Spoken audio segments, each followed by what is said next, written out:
अभिनंदन अंधभक्तांनो, तुमच्या मालकाने म्हणजेच अमेरिकेचे अध्यक्ष डोनाल्ड ट्रम्प यांनी भारताला रशियाकडून 30 दिवस तेल खरेदी करण्याची परवानगी दिली म्हणे।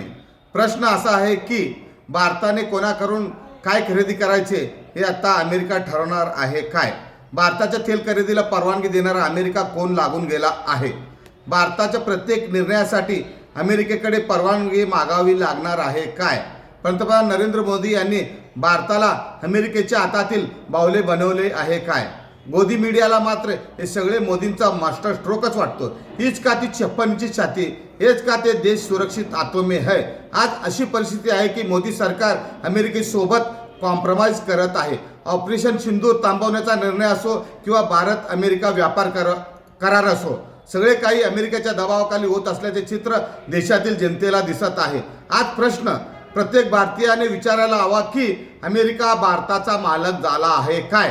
भारताचे निर्णय आता दिल्लीमध्ये घेतले जाणार की वॉशिंग्टनमध्ये? सत्य इतकेच आहे की मोदी सरकार अमेरिकेच्या ट्रम्प समोर सरेंडर झाले आहेत।